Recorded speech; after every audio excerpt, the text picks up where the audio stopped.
Thank you, sir, for kind words. And it is indeed an honor for me to talk about the cellular myocardial regeneration, and especially when Professor Bajaj in this chair, because he has taught me during my MBBS, and we have got a long association. I thank the organizing committee for inviting me to give this lecture. I hope I can deliver the goods. Now, why do we have to rejuvenate the heart muscle?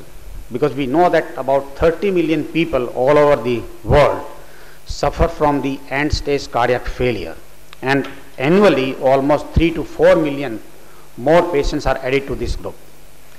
And the various causes, most common includes the post-myocardial infarction or the dilated cardiomyopathy, or the patients who have got valor or the congenital heart disease where no further surgery or the medical treatment is possible. Also, for these patients, the only ultimate therapy as of now is the heart transplant, but only about less than 1% of these patients they receive the cardiac transplant because of the lack of the donors and of the other problems. And annual mortality rate ranges in different series from 7 to 38%. So it is a very, very sad disease for any patient to have. Now, previously it was thought that once the heart is infarcted, it cannot regenerate. So is it a miracle or myth? Is it a terminally differentiated organ? Well, definitely the answer is no. As Dr. Sujata had shown that way back in 2000, in the Nature, Donald Ulrich, he published the article where he showed that in the patients who have got the infarcted muscle, if you see, this is the type of the cardiac thickness with all the collagenous tissue in it. And if you do the cell therapy, then the wall thickness increases because mainly the cellular components have increased. So there is some role where this myocardial muscle can be regenerated. She has already talked about the various types of cells which have been used for the therapy and what are the various concerns. Most of the series they have used the bone marrow derived mononuclear cells because these do not have any of these concerns which are mentioned, that is the ethical or the acquisition or the rejection or the oncogenic properties. Now I will not go into this slide. Some of these slides have been already dealt with by Dr. Sujata. Now one question was that what is the route of the stem cell injection? As far as the cardiac muscle is concerned, we can inject these cells through the intracoronary route directly into the coronary vessels, or we can inject it through the ventricle, from inside the ventricle with the help of a catheter into the muscle, or at the time of the surgery on the epicardial surface, or we can give it to the peripheral blood also. Now it has been shown in the various series that these cells, how do they work? Exactly nobody knows. But it has been seen that there is cell engraftment, there is increased vascularity, and it all leads to the decrease in the infarct size, increase in the myocardial function, and decrease in the mortality. Well, what are the various types of the trials which are available? Before I go into our own trials in the institute, I will say that what is the international trials which have been carried out. First is the ischemic cardiomyopathy. There have been various clinical trials conducted, either using the myoblasts or the mononuclear cells. But all these series have shown that there is improvement in the ejection fraction in almost all of them, improvement in the regional wall motion of the cardiac muscle.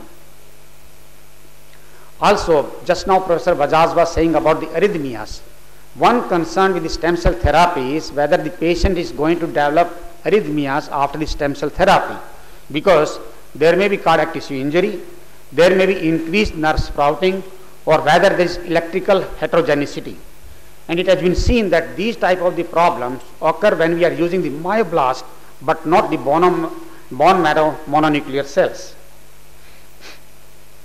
Cell therapy after the acute myocardial infarction, there have been some randomized clinical trials conducted, and all of them have shown almost that there is increase in the ejection fraction in these patients, and late events have not been highlighted. So there were early benefits after this cell therapy. What about the endpoints? This is dismal, because all these patients have been observed that either the death or the recurrence of the MI have not been altered in these patients. As far as the dilated cardiomyopathy is concerned, the clinical trials are nil. Nobody has conducted the clinical trials, only because that the dilated cardiomyopathy, nobody wanted to take a chance in these patients. So we need some more trials for this type of the end-stage heart disease. Only one report was available in circulation way back, which showed in the animal data that there is benefit in these patients after the cell therapy. There is increased myocardial cells in these patients and there is increased vascularity. Therefore, to deal with all these issues, we at the institute got interested in this subject way back in 2003 after these initial reports were published, and various studies were carried out. First two studies were carried out as pilot studies. These were not randomized studies. One was the surgical arm, where it was the patients after the myocardial infarction where definite scar was there, and then the cells were injected, with control group in the patients who did not consent to participate in the study. So it was not a randomized trial. The another group was the dilated cardiomyopathy. Again, we included some patients into this study, and control group was those patients who did not consent. After the initial improvement from initial encouragement from these two studies, we started with the randomized trials, and these two trials were supported by the DBT. Then third was a multicentric trial which is still going on, and that project is funded by the ICMR. Now I shall go one by one with each of these studies. Now this was first pilot study which we conducted, application of the stem cell technology for coronary artery disease at AIIMS, and this was published in Heart Surgery Forum in 2007. What we did was that we took the patients who were undergoing coronary bypass but who definitely had the areas of the non-viable myocardium, and where even the coronary bypass could not be carried out because whole of the area was scarred one. We took the bone marrow aspirate after the sternotomy. About 30 to 45 ml of the bone marrow aspirate was taken. It was sent to the stem cell facility for the isolation of the stem cells. In the meanwhile, we carried out the coronary bypass, and at the end of the procedure, we injected the bone marrow stem cells in the scarred areas as well as the periscarred area. Preoperative investigation in these patients were carried out that include echocardiography, stress thallium, left ventriculography, coronary angiography, and PET scan in a few patients later on. So a total of 43 patients were included in this study, and 16 patients who did not consent were kept as control. Age of these patients ranged from 42 to 62 years. There were some comorbidities also. 86% of these patients had previous MI. Now, almost all the patients had the akinetic areas, and 86% of these scars were present into the anterior wall. This was the basic process of isolation. We aspirated the stem cells, collected in the bottles, layered them, and then with Ficol density method, we separated out the mononuclear cells. In the lab, the cell counts were done, viability was tested, and the CD34 counts were done. This is how we injected these cells in the operation theatre. This is the scarred area. So the cells were injected in the scar, then into the periscarred area. Now, number of the injections per patient differed from the area of the scar. This was 25 to 48. The amount of the dilated cells which were injected was 0.25 ml per injection per square centimeter, and one injection was 6.5 million cells. Postoperatively, we studied these patients after 3 months. Initially, there was no difference in the hospital stay in the treated patients and the non-treated patients. There was no mortality in the treated patients. We saw there was improvement in the NYHA class after the surgery in the treated patients, which was statistically significant compared to the control group. Holter evaluation did not reveal any arrhythmias. And follow-up studies showed improvement in the ejection fraction, decrease in the number of the scars, and which was further augmented by the stress thallium studies. almost 56% of the infected areas improved, and this improvement was further seen after the 18 months of follow-up. On the angiocardiography, again, there was improvement in the left ventricular function as well as the decrease in the infarcted areas. On stress thallium, 26% of the injected infarcted segments showed improvement, and the further improvement was shown up to the 34% after 18 months. In the thallium scan, if you see here, there was a decrease in the infarct size from the pre to the post level, and if you see the last one, there is some activity seen in the scarred area also. This white area, that means there is some cellular metabolism going on. It means that cells are differentiating into the scarred area also, and they are multiplying. On the PET scan, if you see the preoperative scan, this area shows perfusion as well as a metabolic defect. And post-operatively in these patients, perfusion defect remains. That means that it is not because of the coronary bypass which was carried out, but because of the cells. The metabolic activity has increased in the same areas. That means that it is because of the cells which were injected rather than the coronary bypass procedure which was carried out. So from this pilot study, what we could conclude was that ischemic cardiomyopathy is due to the loss of the critical myocardial cells. Bone marrow derived stem cell transplantation is feasible and safe, and the bone marrow obtained from the sternum gives us adequate number of the stem cells. However, the further evaluation needed. The other arm was the medical arm, where we took the stem cells from the iliac crest and injected the stem cells in the patients with dilated cardiomyopathy. Intracoronary injection was done, and this paper was published in JACC in 2006. The aim was to study the role of the autologous bone marrow stem cell implantation in dilated cardiomyopathy, and we wanted to see the improvement in the symptomatic class, improvement in the ejection fraction, and changes in the histopathology. Inclusion criteria were the patient should be at least in NYHA class 3 or 4 with a history of heart failure for more than 6 months, with no evidence of the myocarditis on endomyocardial biopsy, no coronary artery disease. The procedure was almost the same for the isolation cells. However, the injection was made into the coronary arteries directly. 2/3 of the cells were injected in the left coronary system and 1/3 in the right coronary system. In order to felicitate the homing of the stem cells, we occluded the coronary sinus so that there was delayed washout of the cells into the right atrium. Here we had the 44 patients initially, 24 of them consented, 20 did not consent. These were kept as control. Out of these 24 patients, 17 were in class 3 and 7 were in class 4. What we observed that in class 3 patients, there are no arrhythmias, no ischemic event, and 14 of these patients, they improved their ejection fraction. However, 3 patients, they did not improve their ejection fraction. Symptomatically, they felt better. In the NYHA class 4 patient, the results were dismal. These patients did not improve.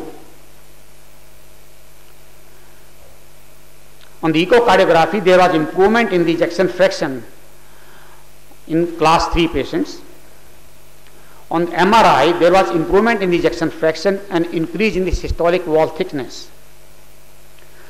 On the histopathology, we could see that there were no abnormal vasculature, inflammation of the primitive cells.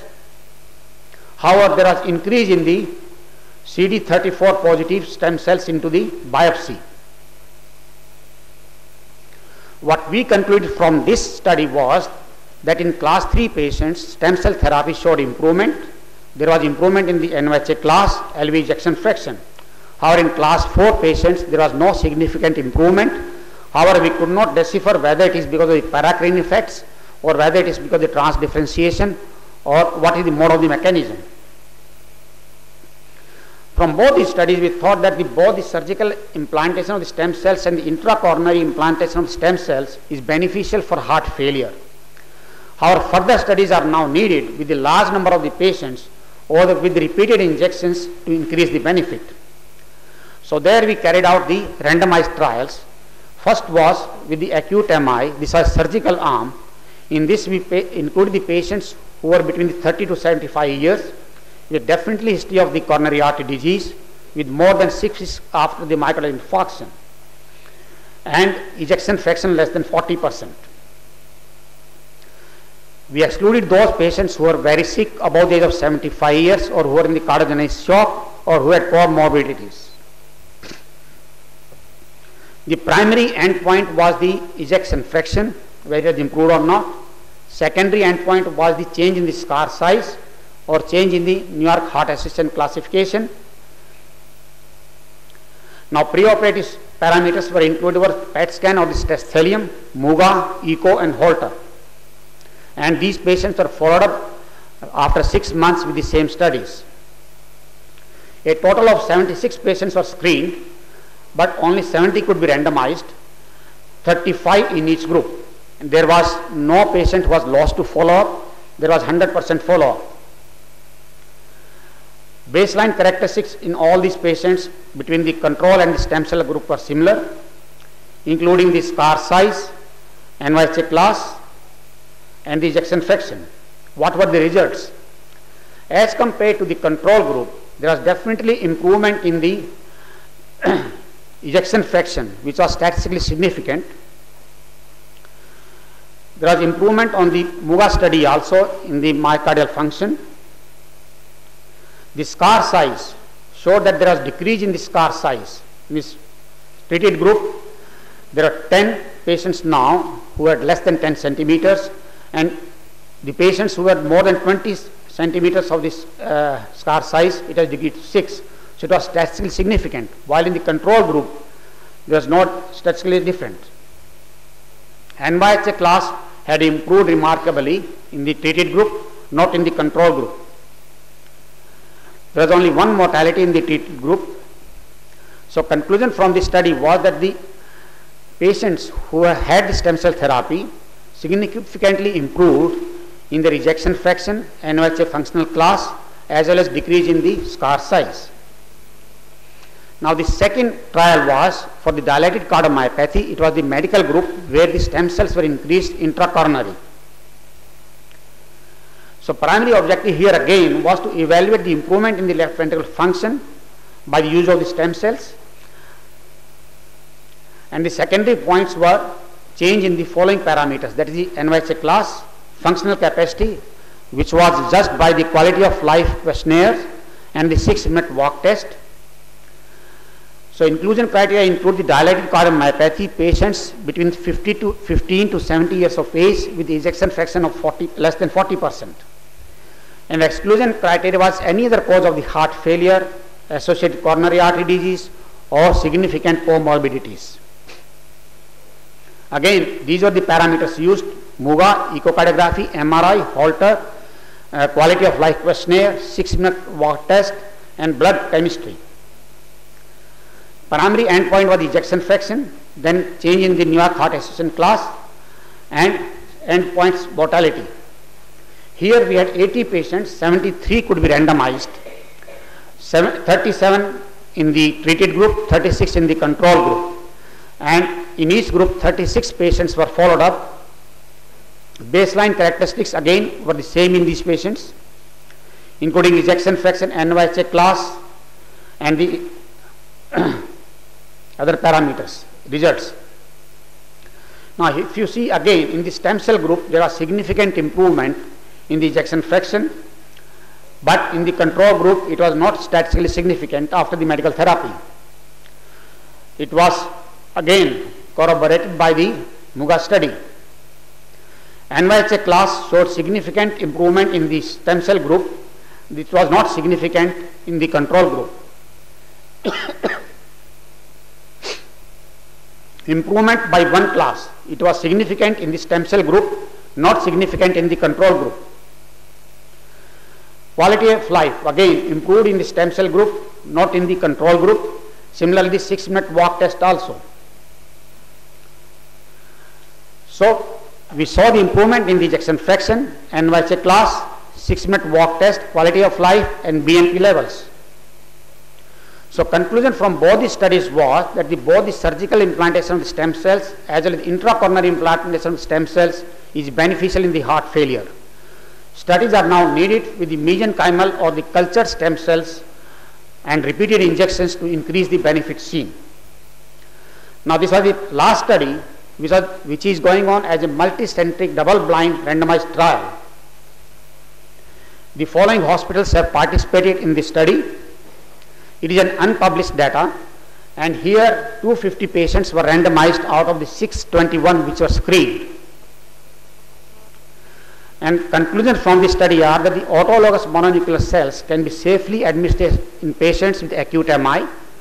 Admission of the predefined cell dose is found to be beneficial. Now, what is the current status of the other cells? The embryonic stem cells, it is only experimental at present. It is not ready for the human trials. However, it has got the potential to generate many tissues for replacement. Animal experiments are going on. However, the risk of the uncontrolled growth as well as the cancer is real. MSc trials are going on worldwide in various projects, and initial studies in the heart diseases with the mesenchymal stem cell has shown improvement in the ejection fraction, in the wall motion, as well as the early mortality. However, the arrhythmias remain a concern here. What are the future perspectives? As a clinician, I want the lab people to give me the cardiac patch, cardiac valves, cardiac tubes, which can be used off the shelf with less cost. But there was one more slide. Well, the last thing I need is the heart on the shelf with the stem cells. Thank you.